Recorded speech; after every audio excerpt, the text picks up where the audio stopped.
So this is alive on the reality of twins, and how so many people want to have a twin flame, like they want a Birkin bag or a Rolex watch. It's the weirdest thing.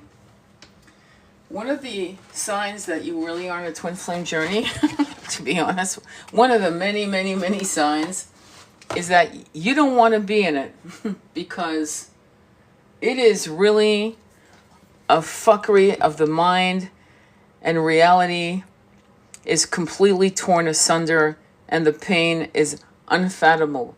There's no way you can... It's interesting because breakdowns are amazing. Breakdown, breakthrough. There's something interesting about breakdowns, because a breakdown will put you in a void of silence where you can't even do the simplest task. You might sit catatonic for hours and hours. Okay? That's a breakdown. It's when you lose your grip and nothing, you don't give a shit about anything. Bathing, eating, nothing. You want to be the fuck alone. You want to read. You don't want to listen to music.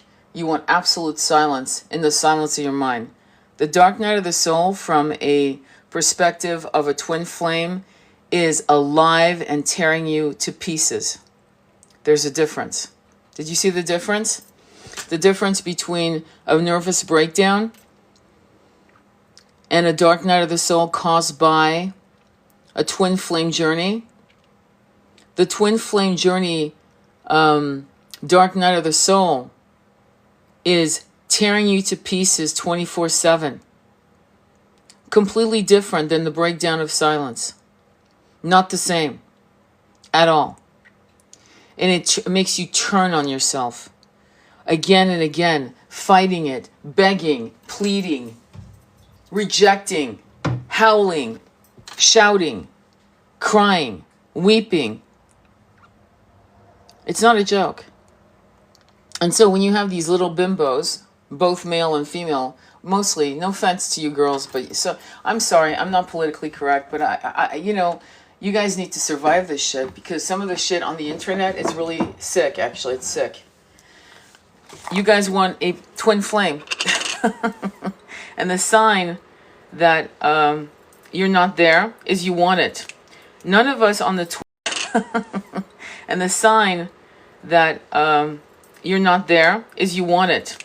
None of us on the twin flame, none of us sought it at all. We didn't look for it. We didn't want it. And when we got from it, in fact, twin flames will actually try cord cut.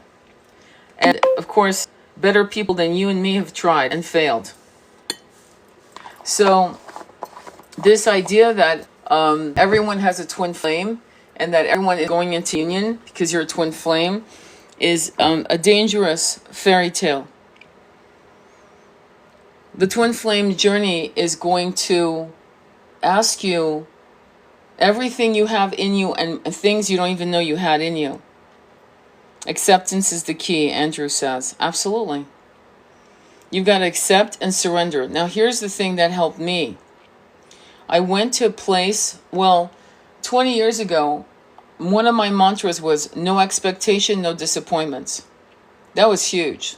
I literally would repeat that to myself. No, it was just so I could accept that as long as I expected shit from people I loved, I would be disappointed. So no expectation, no disappointment was one. That really helped me a lot. And then when my twin and I went into separation and I realized that this was not going to be an easy reunion, I wasn't even sure for a minute that we weren't, but then suddenly something stepped in. And what happens is you get downloads of confirmations. And I realized at some point that we would be in union again. But what kept me going, this was the next mantra, in this life or the next, I surrender. Which means everything I do is not for this life. It meant everything I do is for the next one, or the next one, or the next one. Nothing I was going to do was going to make me expect the union of us in this incarnation. If it happened, yes. If it did not, it was going to make me expect the union of us in this incarnation. If it happened, yes. If it did not.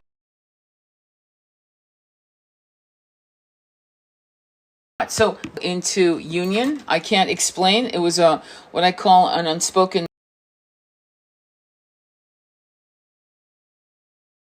knowing. I really had to, like, just sit with that for a long time and realize whenever, I don't care if it's 10 minutes before one of us drops our bodies. And if not, then we will meet on the other side, behind the veils, into the higher dimensions. We will meet there. But in this life or the next, I surrender. That was incredibly healing, and it made me get off my knees and off the mud of my despair to walk my path of my journey. I was getting a lot of shit done. Because now I wasn't like in a place of frozen apathy, which really, I understand that, because I think my concern with many of you is this frozen apathy becomes a habit. Like, literally, you don't think you can do anything except work, do your duties, work, bathe, eat, and try to distract yourself with a movie or something else. And that, if it becomes a habit after 6 months to a year, if that's your new habit, you're less likely to come into your power and your mission, which is counterproductive. So when you say, in this life or the next, I surrender, and you start doing your duty to yourself, meaning you're showing up for yourself by doing all the things that give you passion and joy, even if it's something as, like, what I had to come into my mind is to say, I will help as many people. My joy is to help people. My joy is to read for people and to let them know and to give them counsel on their twin flame, or, I mean, there's not much I can tell a twin people, and to let them know and to give them counsel on their twin flame, or, I mean, there's not much I can tell a twin.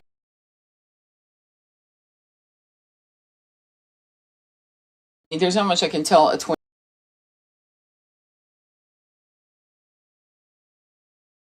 ray.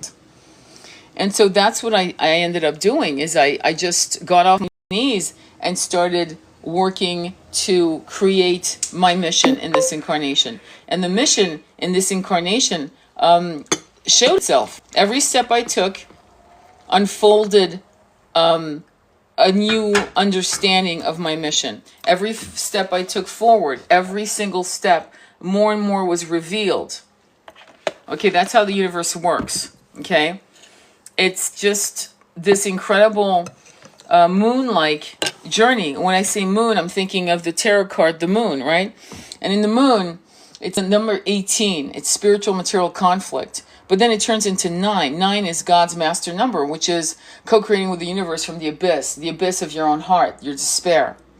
And from that vantage point, creating your new life without your twin in your consciousness. Meaning, trust me, they're always, always, always in the periphery of your mind. Don't get me wrong.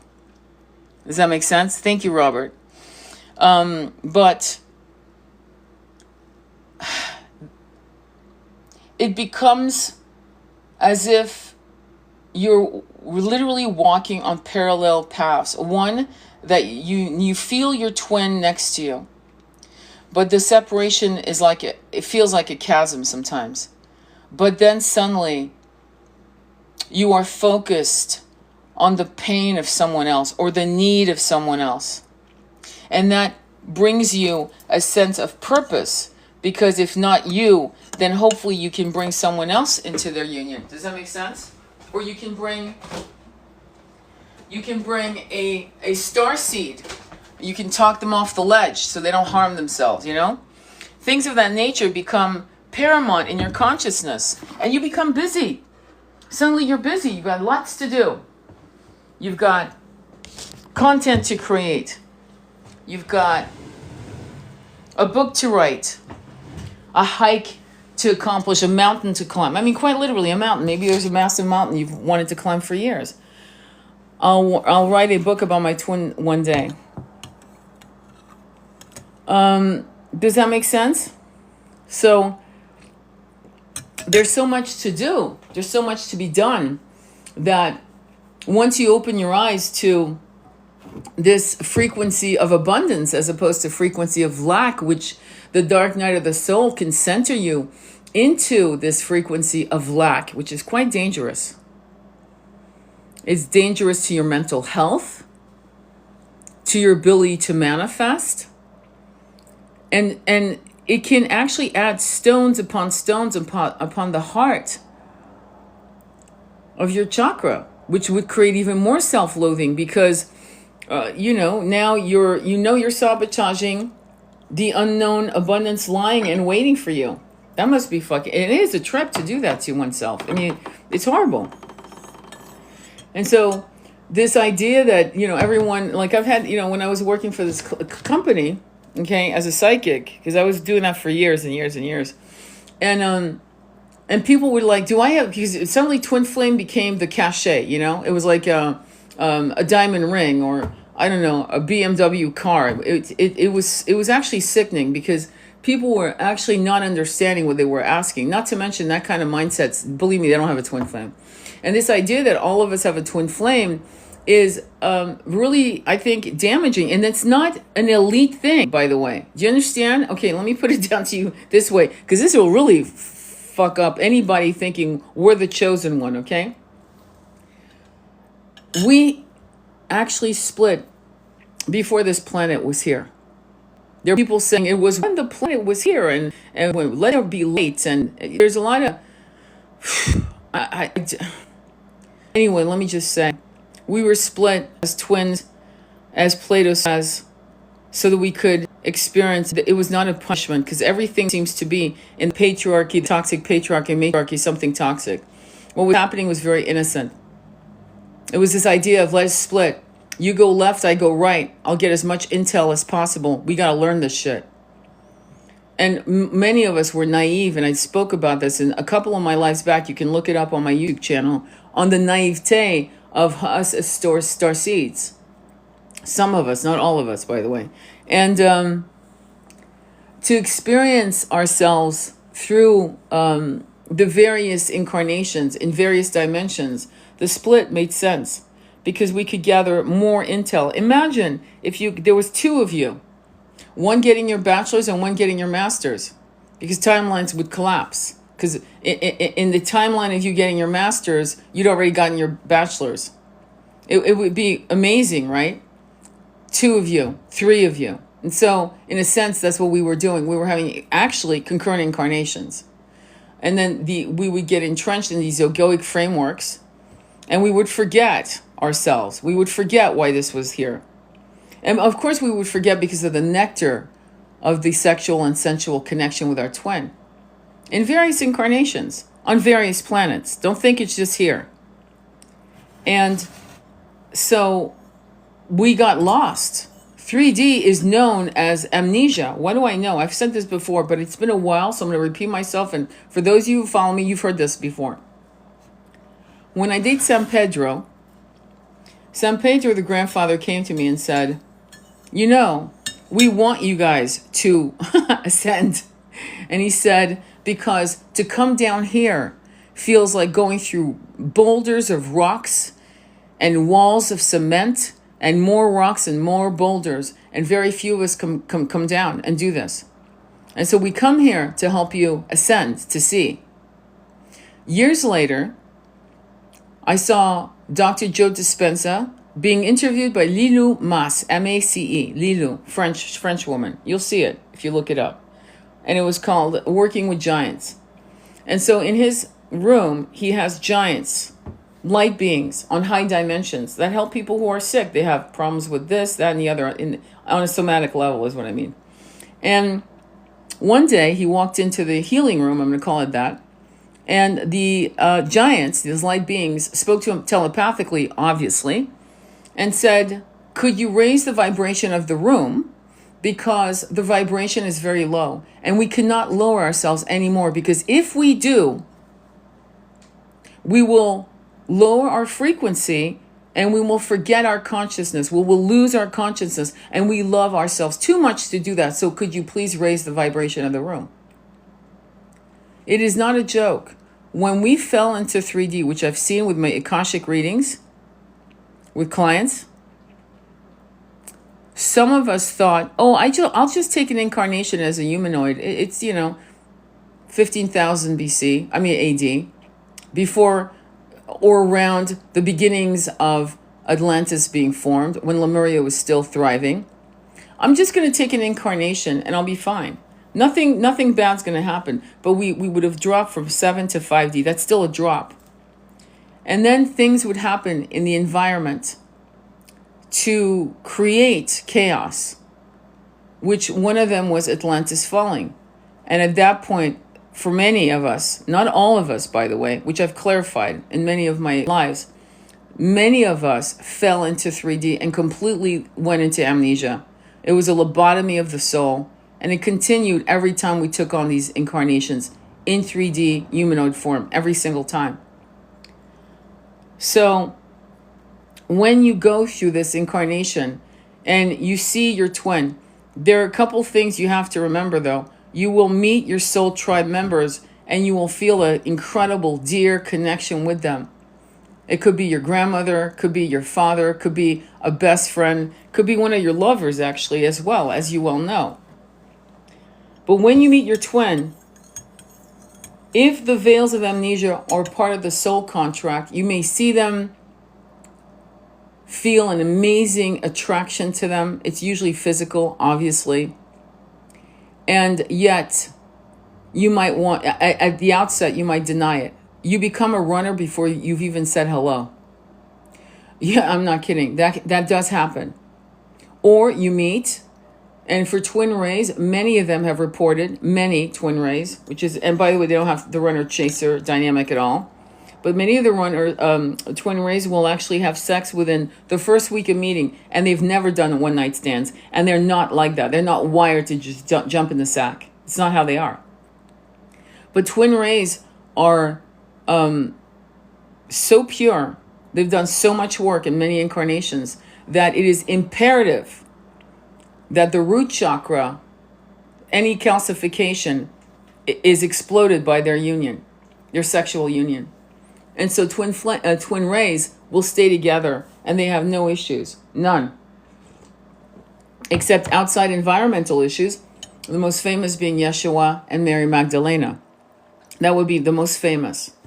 Another situation would be the death of the body, the separation of the twin rays due to the body not being able to sustain itself another 20, 30 years. That happens, and you know that, and I know that. But with twin flames, there's such unresolved trauma, unlike what the twin rays have worked on for centuries, that we have to keep burning the bridges of bullshit. Hence flame, not ray. Ray is of the light, rays of light. Flame is of the burning. And the burning is part of your healing journey, my friends. You are a phoenix rising, as is your twin. When you heal, they heal. When they heal, you heal. And it's a seesaw of sharing and benefits that eventually balance out, right? Where there's equality in that journey. Thank you, Yessie. And so, does that make sense? So when I wrote the book Recall, for example, to give you an example, and the reason why I thought it was the best thing I could put together for a journey was because you would understand the incredible, fucked up dynamics of some scars. It's a Sanskrit word. It means impressions that last from one incarnation to another. How these things would fuck you up, period. And on a flip note, when I do Akashic readings for people, I'm going to say something that makes me sad sometimes. And I really work with clients to make sure they integrate the information. But some of them can't accept their greatness, their purity of heart, their greatness. And that makes me sad. Massively sad. Because they're still looping in the self-loathing of the illusion of how they were bullied in first grade and abused by one parent or both, or the abandonment of a parent leaving in a divorce, and all of these impressions are still reverberating in their subconscious mind, so that they create self-sabotaging. It's almost like self-cutting or self-harming, but it's done in a psychological way to literally stop abundance at the door from coming in. They don't feel worthy. And when you go into a hypnotherapy session, and we do, like I work with clients who deal with a lot of childhood trauma, that is a big fucking win. To see it, to recapture it, to process it, so that you can shed it and move on, a new healed version of yourself. That's actually the whole purpose of these kinds of modalities of healing. You know what I mean? And so when people say, do I have a twin and I want a twin flame, they speak with such ignorance. Because even though we have had the incredible fortune to meet the love of our lives, not our life, our lives, every time we met, they were the one. It didn't matter what they looked like. It didn't matter if they would have been in a wheelchair, blind, warriors, farmers, maidens, priestesses, or barmaids. There was love there. And it was absolutely unconditional. But it was something that sucked the very oxygen out of your lungs. And I think that when people say these ridiculous things about, I can get you in union with your twin flame, right? They sell you that bullshit. It's snake oil shit. I can do it too. I can tell you that as well. But that's not the truth, because see, the journey to union to your twin flame is walking barefoot on broken glass, on hot coals. And the journey seems never ending. And few people are willing. That's why when there's an explosion with their twin, they'll deny the very existence of this connection. And then a year later or two, they'll realize they can't get that person out of their fucking mind. There's a difference between obsession, like the movie with Michael Douglas and Glenn Close. Remember that movie? I forgot the title. That's obsession. That's insane, unhinged bullshit. And the fact that the world right now is, and I did a whole live with Andromeda Flame, which I'm going to put together because it was cut off. We were going deep into the dark bowels of why we are so dangerous to the 1% and the powers that be, and the bodies of humans walking with empty soul, with no souls, empty of souls, which is not a woohoo, okay, at all. Because I started noticing that like 15, 20 years ago, because I was taking some classes for art. And sometimes I would look at someone in their eyes, because I always do. I always make eye contact. And I go, there's fucking literally, is this their first incarnation? That's what I would ask myself. And I'm like, that's fucking not possible. Like, no, I know that's not possible. There's no way this is their first incarnation. And if it was their first incarnation from on Earth, their eyes would be filled with wisdom and peace, because it would have been starseeds from other planets. So what is this? I couldn't put a word. You know how sometimes you get hits and you don't get confirmation that you're getting on something until years later? And years later on YouTube, I started seeing the concept of soulless bodies. You know, the 8 billion of us? Yeah, there's not 8 billion incarnated souls. I can't tell, I'm not going to lie and come up with a number to make you happy. But I do know this, and I've said this a couple weeks ago. There are 144,000 light bringers, and it's a conveyor belt. It is not a static number, because we will die. I will die, and somebody else will take my place, and so on and so forth, as it should be, because that's the ebb and flow of the universe. But there is 144,000 of us. I'll give you that. But the 8 billion people, I don't know how many. If you can guess a number, if you get a download right now, please put it on the comments. How many bodies are soulless? Because I know that's a real thing. And it's meant to create distraction and quite often chaos and counter things. there's something going on right now. There's trends going on TikTok where people, wonderful light bringers, are reading from the CIA archives of Freedom of Information Act. And the shit that's being exposed is beyond. I knew they were doing all kinds of remote viewing, this and that, and spying and all that bullshit. Again, Men Who Stare at Goats. If you have not seen that movie, you better see that movie, okay? Because it's with, I believe, Jeff Bridges and George Clooney.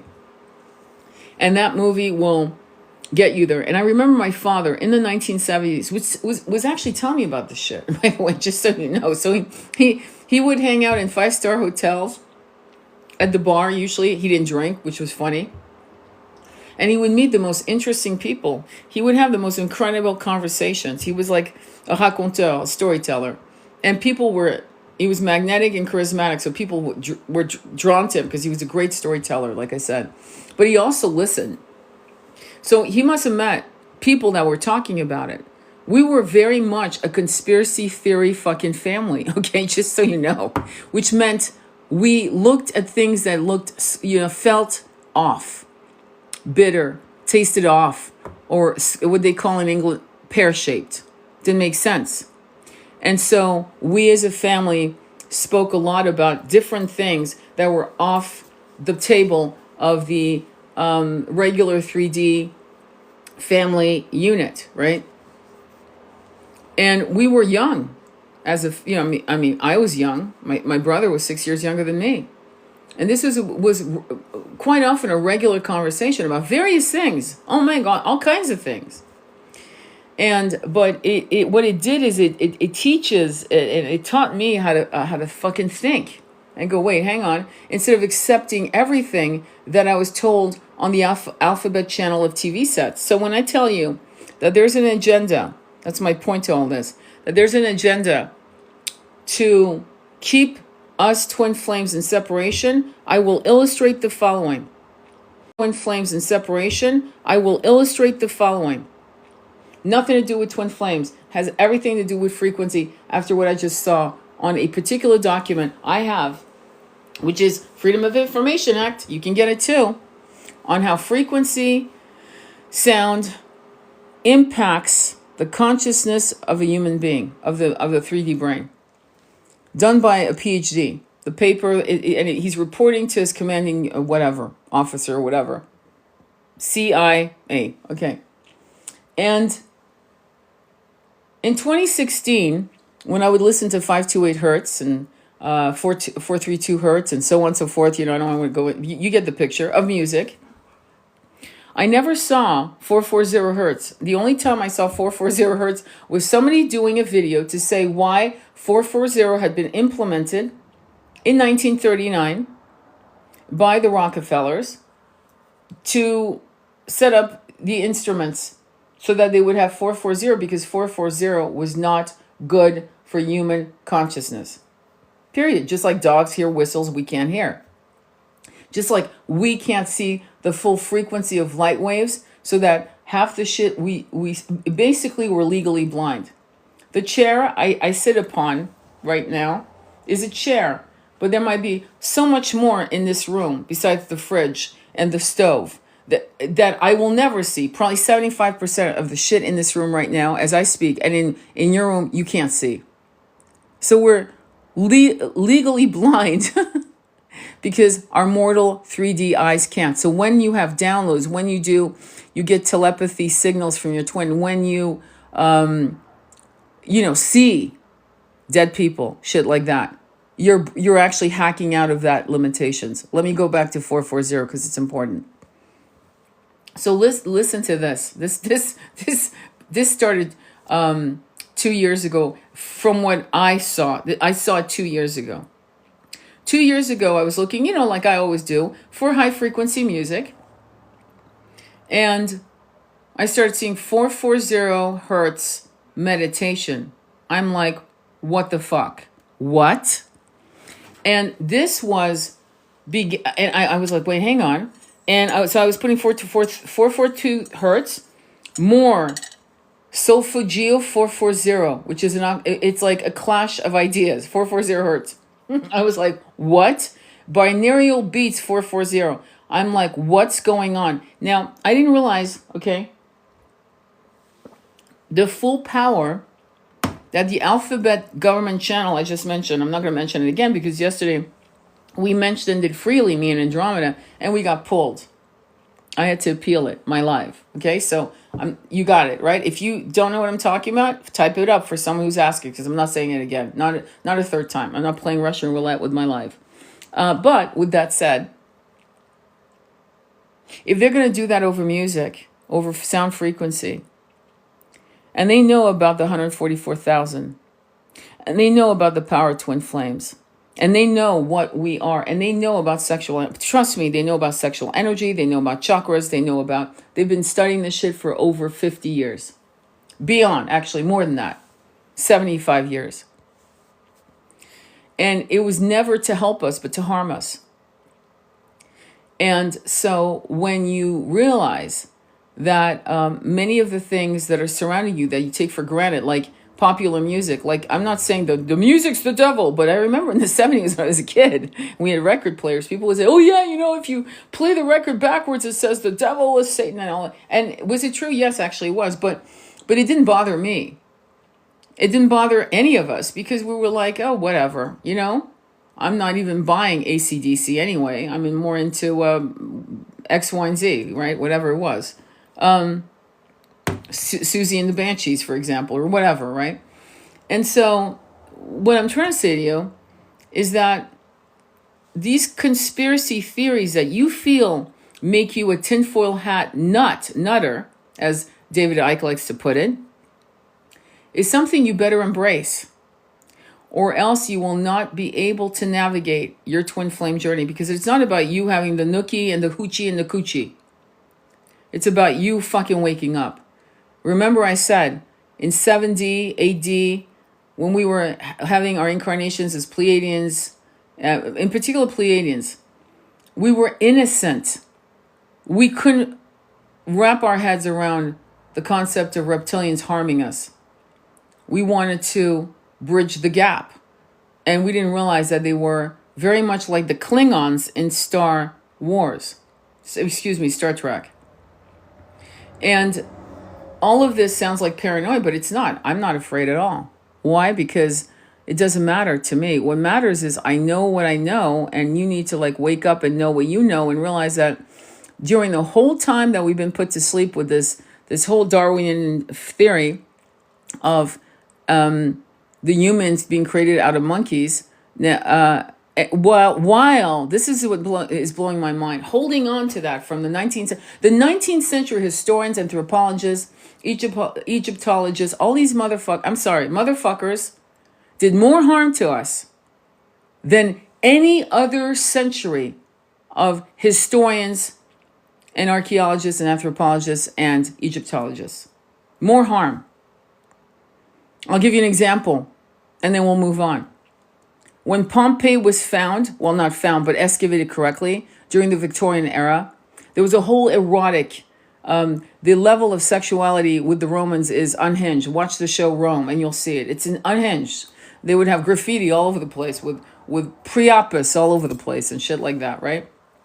And when they excavated Pompeii, they actually had anything that it was erotic, luscious, lusty, vulgar, put behind a gate with a key. And you had to ask permission, and you had to have special dispensation to go see that work.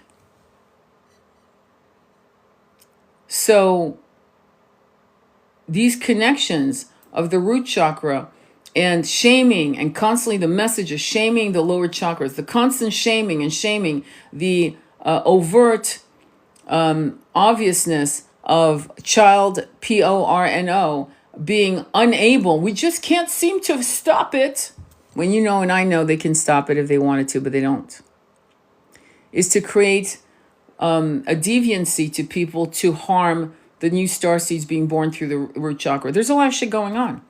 And you might say, you're very paranoid. Really? Sound of Freedom.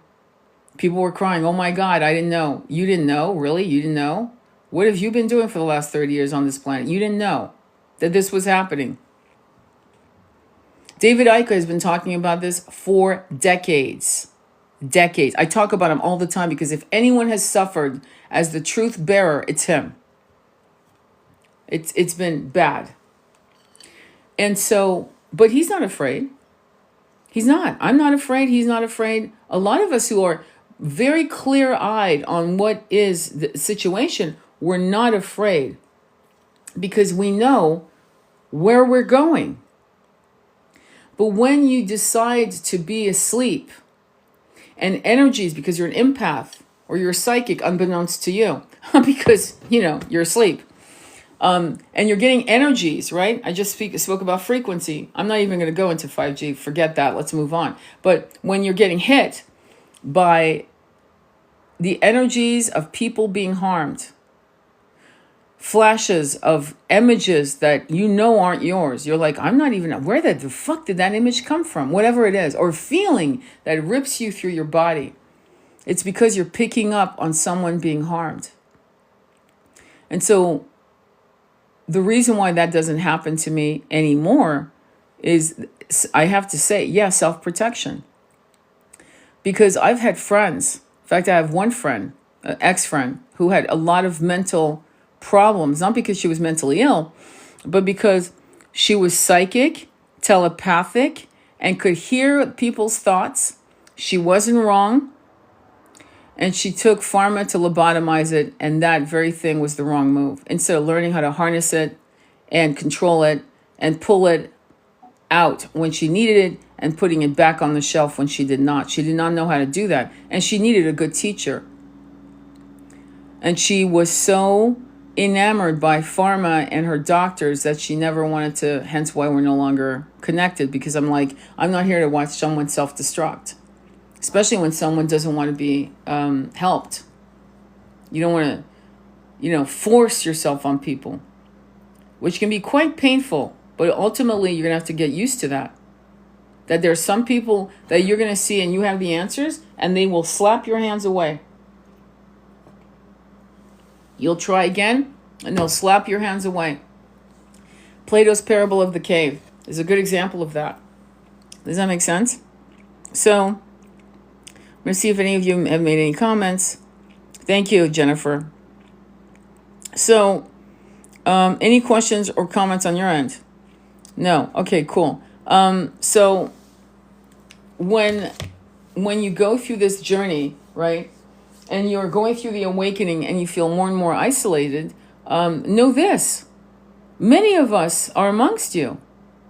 And you're going to have to make an effort to create your own communities, my loves.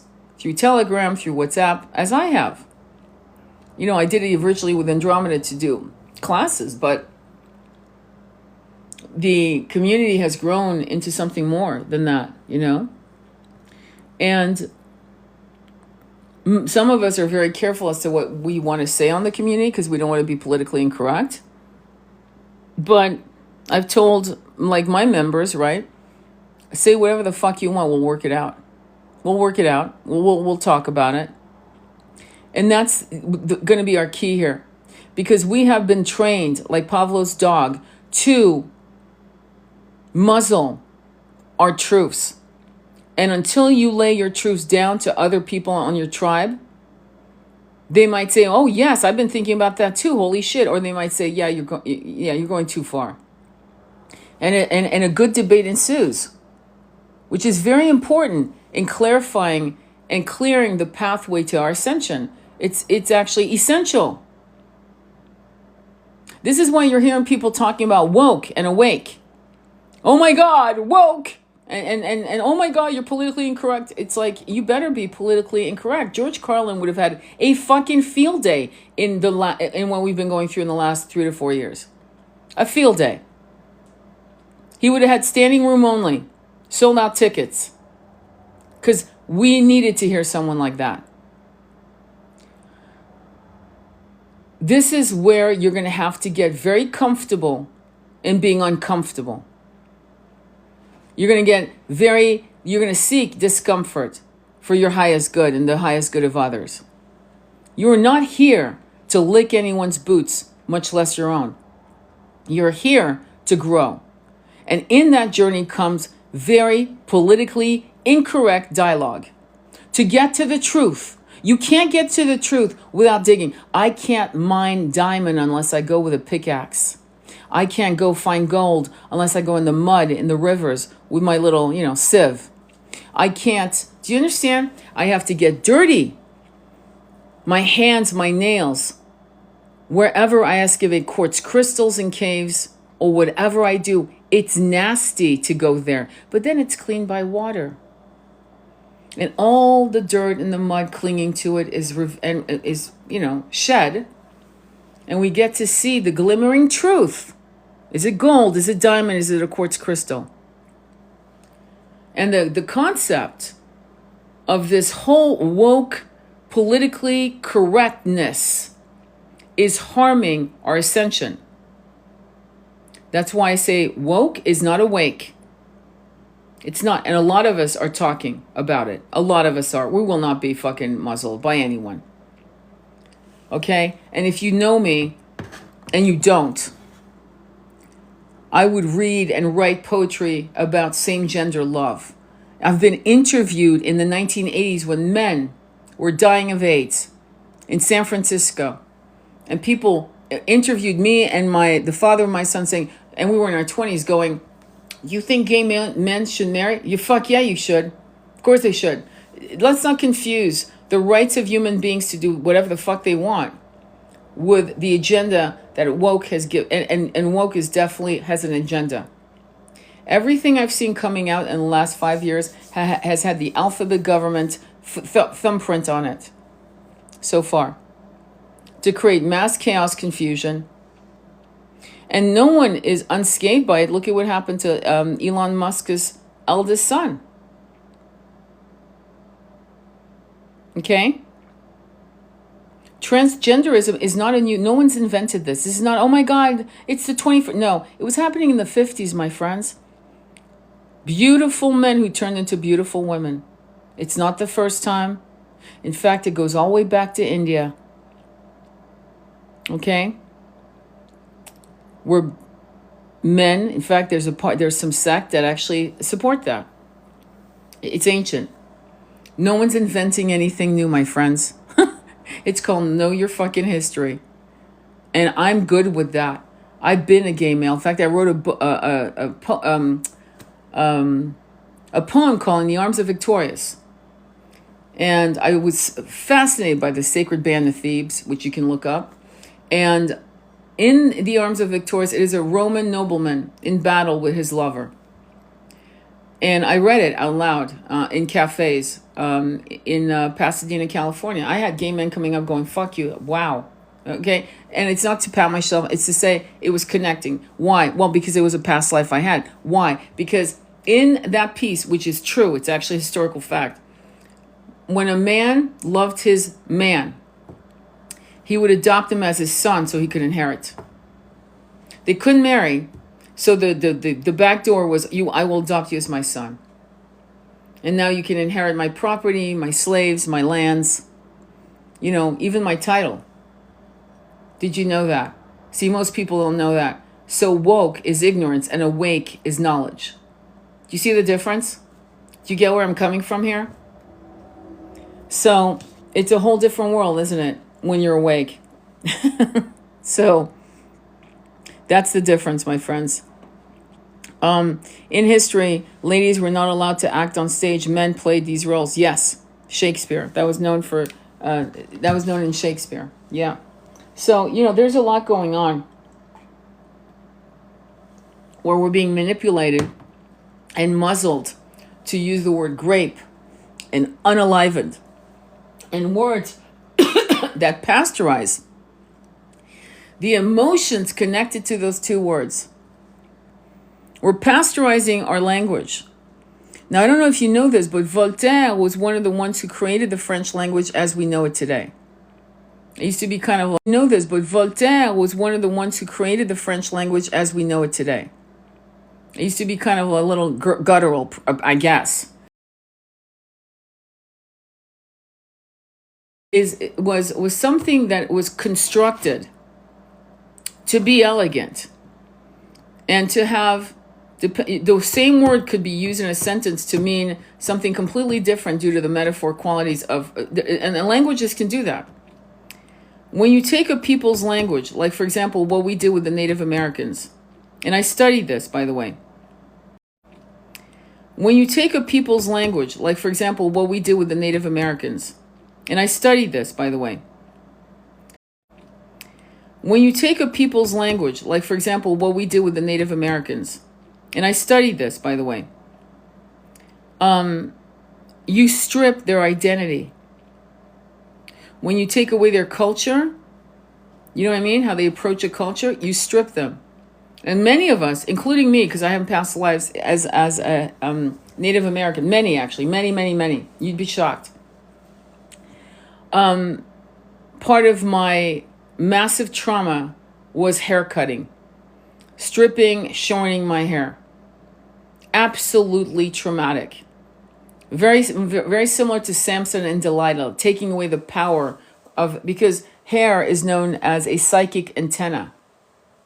That's why I only trim my hair on a full moon. And I rarely do it.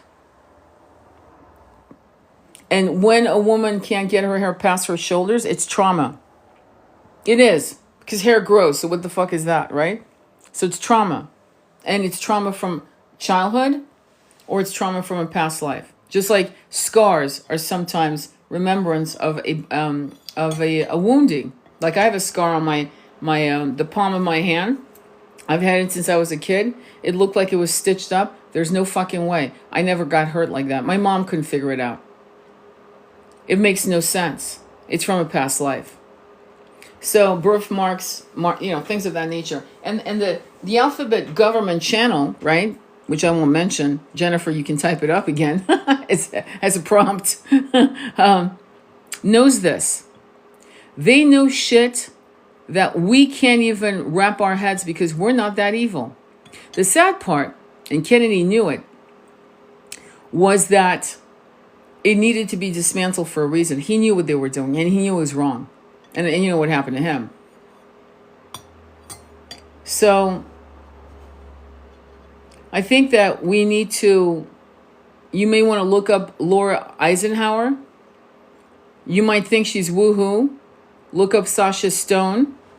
The Lazarus Experiment, I believe it's called, the Lazarus Experiment. Sasha Stone, you can YouTube that. Look up David Icke. Look up Freddie Silva. He's very benign in the way he does it. He's so smart. My God, but he's brilliant. He's so constantly laughing. Ha ha, yay! Portals. I got a book on portals. And he just does it in such a way that he's not a red flag. But he's a red flag, trust me, in the right way.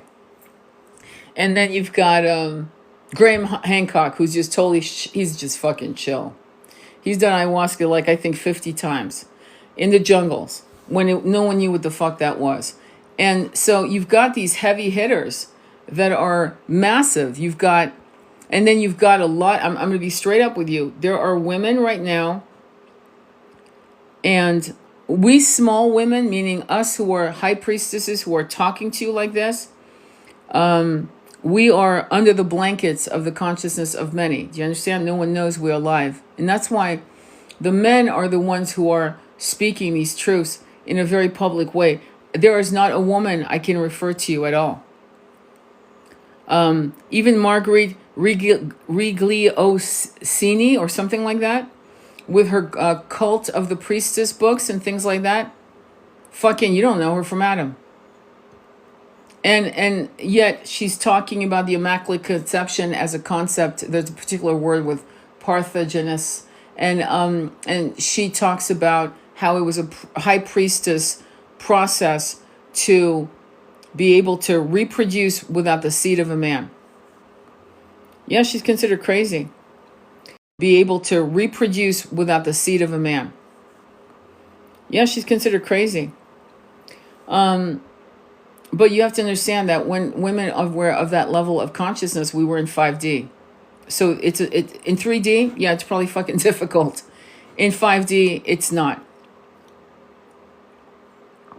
Don't mistake me sharing that with thinking I'm saying we don't need men. That's not the message. The message is just that we have forgotten so many things that we could do.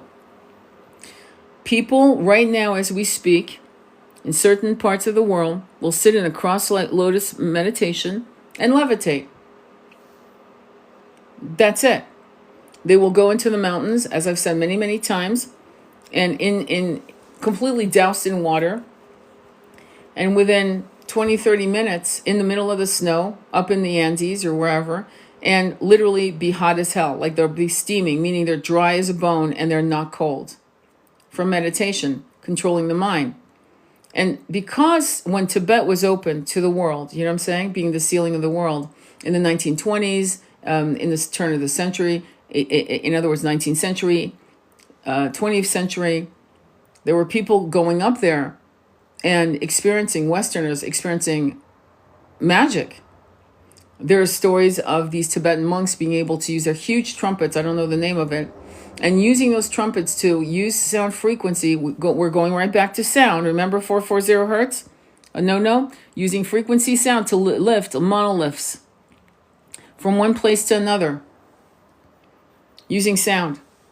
In the Bible, in the Old Testament, the trumpets, right, of Jericho to decimate the walls on a siege. It's funny how there are little hints. And we think, oh, it's just a parable. No, most of it is a parable, but we know that that God is an Anunnaki God. Many of us know that. And it's weird that people still are holding on to just the surface story of the twin flame journey. Do you see why it's painful? Because every one of you that went through the twin flame on a genuine level went through such pain that you sought relief of the pain. And there you stumble upon knowledge you never thought even existed. And now your mind's being blown again and again and again. A deconstruction of who you thought you were in a world you thought was this is never been this. It's that. And you didn't even know that existed. You didn't even know that this was an ulterior reality. And that the reality that is real was hidden from you for centuries. By various types of nefarious characters. And so because the twin flame dynamics is about healing the sacred feminine and masculine, because that is the balance of the yin and yang, because all of that is part of the magic of rebalancing Pachamama, Mother Earth, for some reason, it's almost like the 1% doesn't care if this planet survives because they're more interested in their very much now realities of being rich, private jets, looking down on us. Watch the documentary if you can find it called Heirs. It's called Heirs, and interviewed all kinds of young 18 to 21-year-old heirs of billions of dollars and the various consciousness of these people and how they're bred to think that you and I are breeders. It's a real thing. Am I afraid? Fuck no. I know what we need to do. And this is why you go down to the basics. If you were a Spartan boy coming to me at the age of 5, I would train you to fight a war in 3D. If you came to me as a mentor to learn how to, use energy, I would be more like a Shaolin master teaching you energy work and how you can manipulate and harness it and use it to change the realities that affect you. And that's why these simple techniques are so important in your daily practice. You know what I mean? That's going to be the only way for you to actually overcome all of these realities to create this new earth that we keep talking about.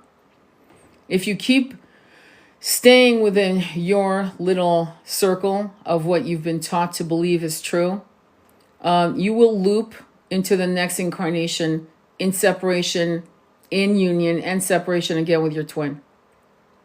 If you listen to the people I've mentioned time and again, and you start educating yourself on everything, the knowledge, the concept of remembering things long forgotten, these aha moments, oh my God, that makes so much sense. This idea of finally realizing that, my God, this is why I'm here. My God, yes, I remember this. I feel this in my body, is such a healing moment that it gives you the strength to become transcendental when you and your twin are in separation. It's the only way. And so as you continue your journey, hearing the bullshit of people claiming they have a twin or they want a twin, like it's a key ring or whatever, when you hear people talking about how twin is a new age movement, when you hear, like, keep going. Try not to second guess your journey. You will second guess your journey. That is a normal human 3D behavior. But try not to stay there too long. Ask for guidance from your guides through meditation. Try to do your best to reconnect to your guides. Everything I've done to heal myself, and still healing of course, was what I do for a living now. Akashic readings, did it. Hypnotherapy, I've been working on hypnotherapy since I was 32. You think I'm stupid? I mean, I'm not stupid. I wouldn't spend money on hypnotherapy sessions throughout my 30s, 40s, 50s, unless it worked. And so that's why I became a hypnotherapist, because I knew it worked. I don't do things I don't believe in. I would never do it. And you have to do the same. You have to get heart-centered in what you love, and then make that your métier, your raison d'être, your reason to live. And it will find you, but it won't find you if you're still playing the 3D game. That means if you're not meditating but once a week, if you're fucking around not doing your chakras, but you go to a Reiki master once a month or whatever, you're playing small. You're playing small. You need to invest in your journey. Some of it you have to do outside, just like I do. I still connect with my healer. I still connect with a hypnotherapy session once in a while for myself. Because obviously I can't do some of it. I mean, I go into very long meditations. But it's not the same as having somebody guide you. There's something incredible that opens up once you can surrender and guided and held in sacred space while you travel. It's the most liberating thing. I have found more purging and joyous aha moments and just incredible feelings of, my God, the expansiveness of my soul, seeing it. And if you've never felt that way before about yourself, then what are you doing? I remember telling my mom, and I've said this before, she had like Michael Kors bags and Chanel bags and shit like that. And I would tell her my Chanel bag and my Michael Kors bags are hypnotherapy sessions, shaman drums, and ayahuasca. I mean, shit like that. It was like, hey, yeah, my bags are I have a $45 bag. It's a shaman bag. Now I have, sadly, her bags, because, they're her bags. But that's not where I put my money. If I put my money in a piece of jewelry, it's usually a quartz crystal, not a diamond ring, not a diamond brooch, not a diamond earrings. I'd rather buy a beautiful quartz crystal and put it on my altar.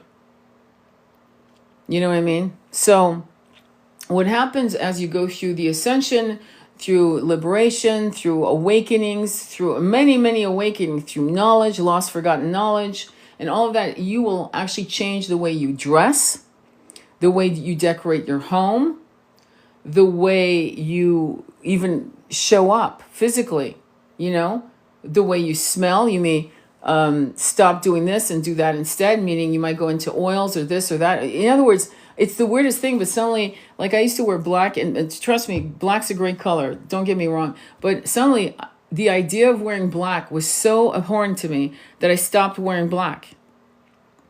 Like I have maybe one sweater my mom made, which I love, which is black mohair, but pretty much everything else, color. I had to have color. Because suddenly it made no sense to me. black felt heavy to me. Black is beautiful. Don't get me wrong. I love the color black. I think a black cocktail dress, fantastic. Or a black suit. But to be honest with you, all these subtleties change. When I went through my ascension, my first leg of the ascension, there are many, many legs of the ascension, many staircase, it's like the Fibonacci thing. One of the things that happened is I had been a vegetarian at 18, fell off the wagon in my 30s. And in my late 30s, eating meat made me sick. That was the first. Then after that, eggs curdled in my stomach. I could not, I haven't eaten eggs since my 42. The idea of eating eggs is, don't get me wrong, it's not that I don't like smelling an omelet or whatever, but I won't eat it. I'll because I'm French, half French, I'll smell charcuterie, which is the smell of pâté and this and that and the other. And I might like the smell, but I don't like what it represents. It represents sentient beings being harmed. So one of the things that happens is that you'll find that you will not want to eat flesh. It will not feel right to your body. I just saw a post. I got to bring it up. I couldn't fucking believe it. This person said, when you ascend, when the Kundalini arising, you will do this, that, and the other, and you will actually eat lots of meat. You'll want lots of meat. And I went, is this a Alphabet Channel government post? Because you and I both know that's no way. No fucking way. This is why when I have a client that does, I tell them how to do it. If you're going to do it right. That's how you do it. Do it fucking right. Do it. Don't buy. So I might as well bring up the butterball thing that I know all of you have fucking heard. As if this is, it's butterball. I like, do you understand the brutality of these places? This is why you don't go and buy mass-produced flesh of animals. Because they are tortured. The word torture includes essaying a turkey. Okay, just so you know. Or a rabbit. Or a cow. Or whatever. Do you know? I hope you know this.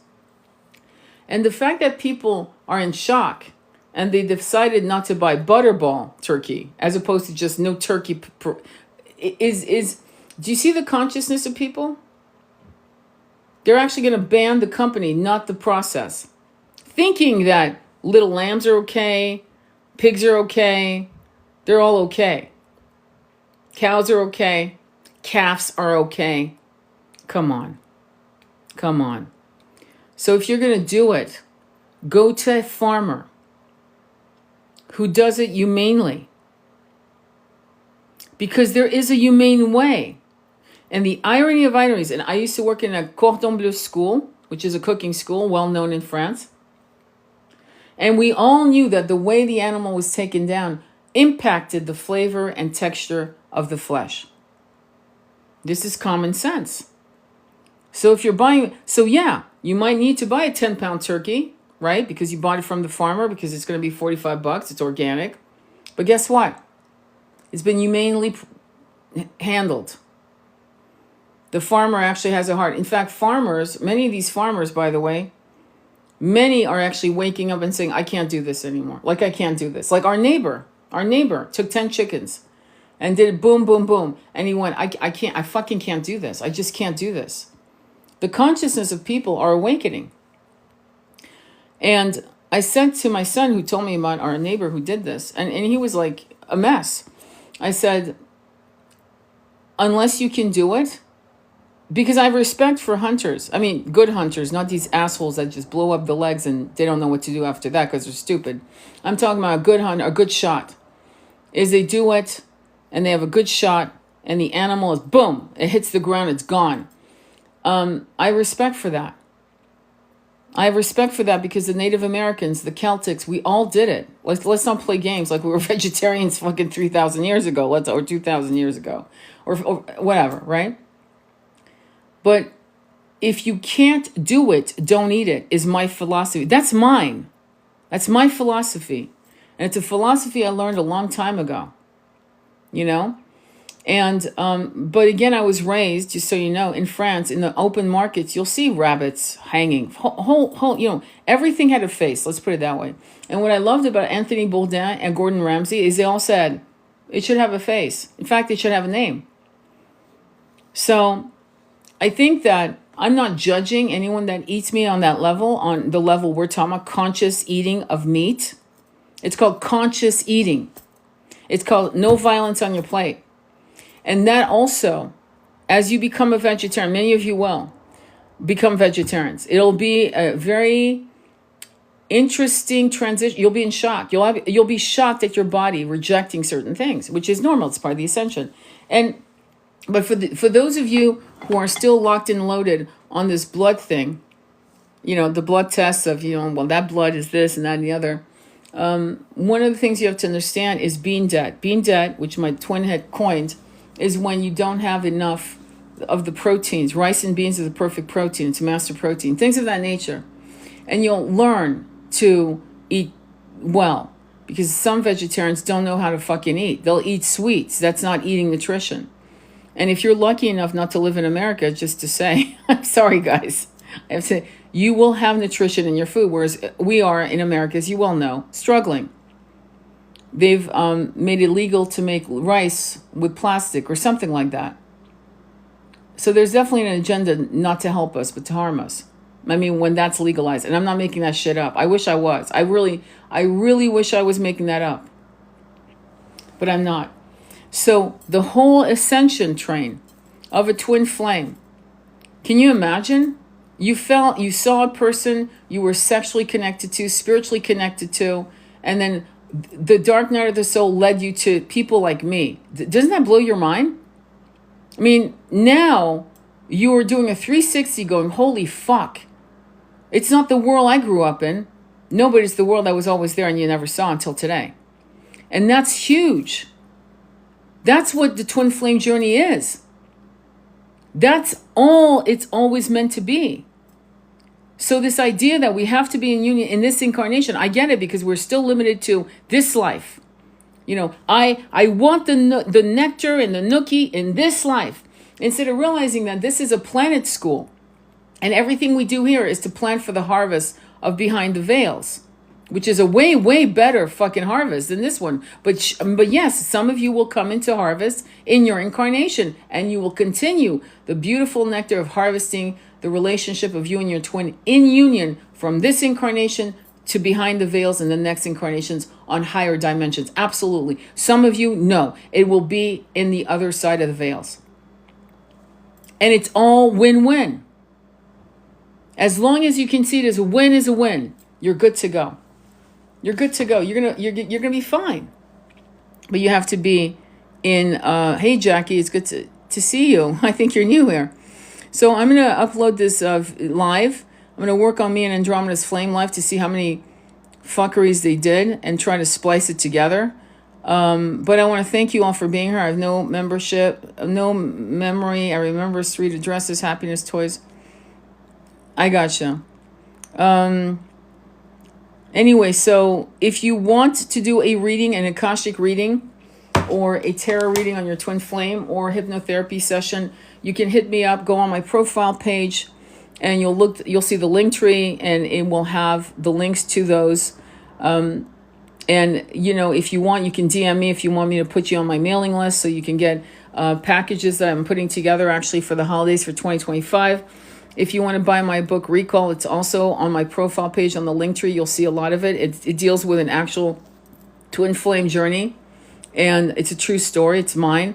But it deals with Mesopotamia, the brutality of the ancient world, and the reverberation in this incarnation, which actually happened to me when I was in my early 30s. So it's very erotic. Trigger warning, it has sacrifice. It's what all ancient cultures did.